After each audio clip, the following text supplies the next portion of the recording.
Cumhurbaşkanımızın bu sesimize kulak vermesi, aile yılı ilan etmesi ne çok olumlu buluyoruz. Ayrıca Aile Bakanlığı'nın strateji vizyon belgesini de gerçekten olumlu.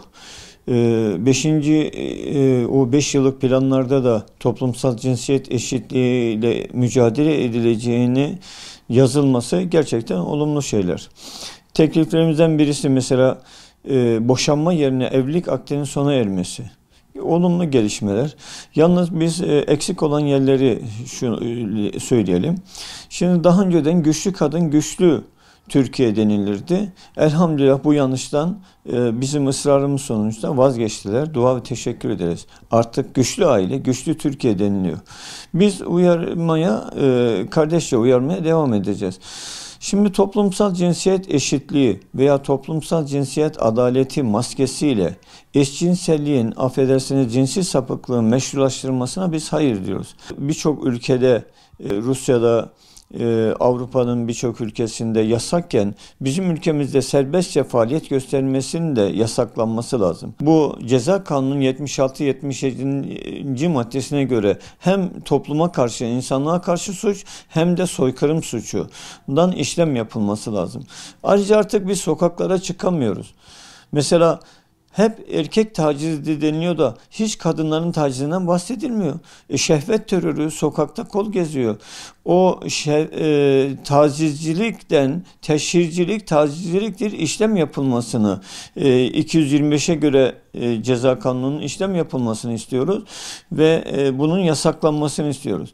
Tabii çocuklarımız var, 20 milyon çocuğumuz var okullarda, üniversitelerde.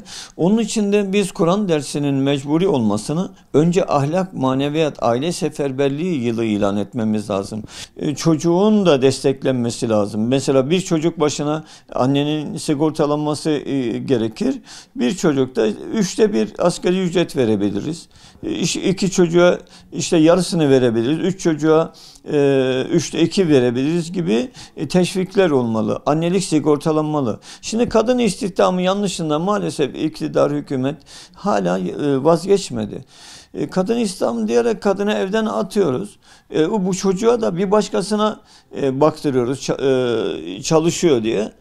Bu yanlıştan da vazgeçilmeli. Evinde sadece kendi çocuğuna bakanlar teşvik edilmesi gerekir. Biz kadın istihdamı yerine aile öncelikli, her aileden bir kişinin istihdam edilmesi projesini hayata geçirmeliyiz. Evlilik Macaristan'da 35.000 dolar veriliyor. Bizim de bu maddi manevi imkanlarımız var. Bu asgari ücretle evlenmek, geçinmek, ev tutmak bile mümkün değil. Bırakın düğün yapmayı. Onun için o 150.000 lira kesinlikle artmalı. 150.000 yerine 150 gram altın verilmeli ve bu da karşılıksız olmalı. Ama bir şart konulabilir. Hani anlaşma istismarı önlemek için ne denilir? İşte 150 ay boyunca evli kalmak şartıyla bunu ben size hibe ediyorum denilebilir. Aile koruma kanunu ama kadını korumak adına erkeği sokağa atıyoruz. Evden atıyoruz. Kadını da hedef yapıyoruz. O erkeği, o babayı çocuklarının gözü önünde, komşularının, akrabalarının gözü önünde itibarını düşürüyoruz. Sonra da kadını hedef yaptıktan sonra cinayeti nasıl önleyeceğiz? Cinayetini önlemenin tek yolu var. Bu Allah'ın kanununa uymak. O nedir? Kısas. Cinayeti önleme iddiasındakiler hiç kısastan bahsediyor mu? O zaman cinayet oluyor mu? Bakalım görelim. Bu şiddeti şiddetle önleyemeyiz bizim.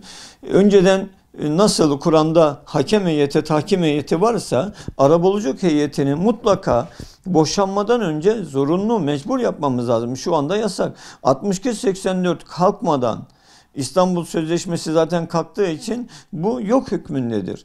Ama 62-84 hala duruyor. O zaman da bu cinsi sapıklar da buradan besleniyor. Aile de buradan yıkılıyor. Feminist kanunlar hala yürürlükte.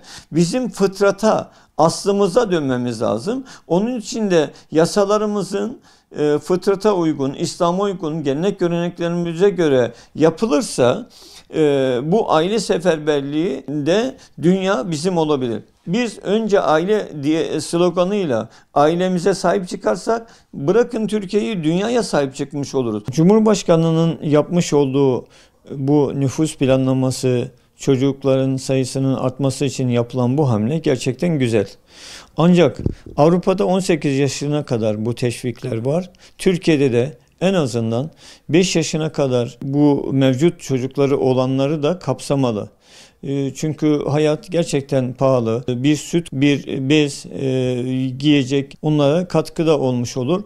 18'i de istiyoruz. Neden? Çünkü okul hayatında da ailelerin ihtiyacı olacak. 18'e kadar bu yaşın artmasını temenni ediyoruz.